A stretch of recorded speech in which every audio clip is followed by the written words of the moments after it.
মাত্র 10 মিনিটের ভয়াবহ ঘূর্ণিঝড়ে তছনছ করে দিয়েছে সবকিছু।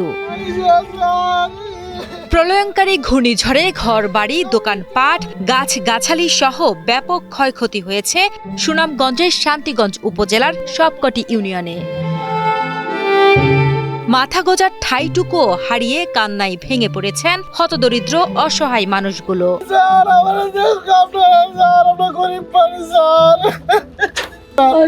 সারা গাছ বইলাম আর গর বই নাই খাইতাম গেলাম বাঁচতাম গেলাম না তুফানের সময় সব নিজেকে আপনার উড়াইয়া সব থেকে বাচ্চা কাচ্চা কানের বয়ে খালি বাঁচাইছি আর বলতে পারবো আমরা নিতানি এলাকার মানুষ জানে।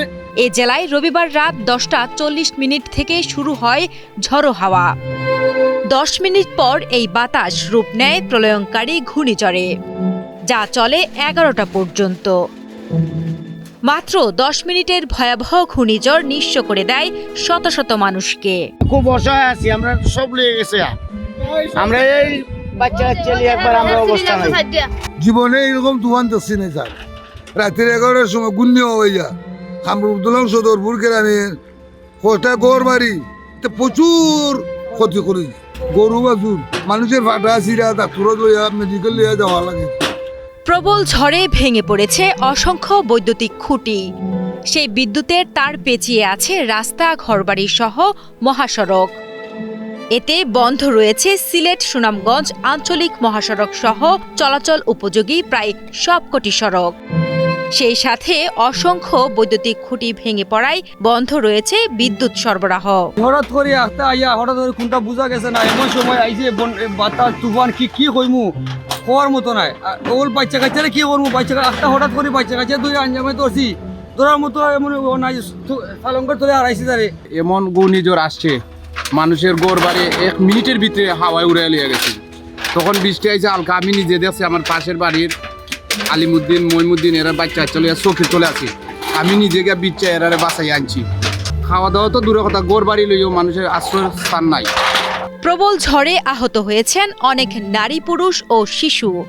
প্রাথমিক চিকিৎসা নিতে সকলে ভিড় করেন স্থানীয় ফার্মাসি ও উপস্বাস্থ্য কেন্দ্রে। হঠাৎ করে আইয়া এই তছনছ করছে। আমার অবস্থা খুব শোচনীয়, খুব খারাপ অবস্থা। বর্তমানে খুব একটা অসহায় আমরা আছি। এই আমাদের এখানে প্রায় এখন 100 ঘর বানছে, 100 গরিব আমাদের এই গ্রামের মধ্যে বানছে।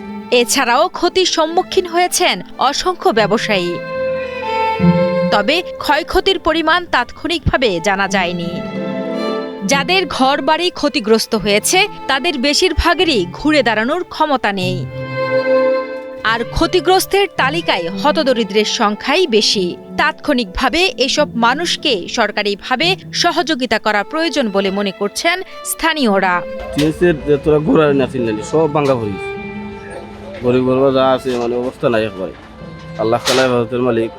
গরিব মানুষ যারা আছে, যে দোকানপাট ভাঙ্গা পড়ছে বা এই সমস্ত জিনিস রয়েছে, এগুলো এই মানে সরকারের মাধ্যমে কিছু দেওয়া হয়, সাহায্য হয়।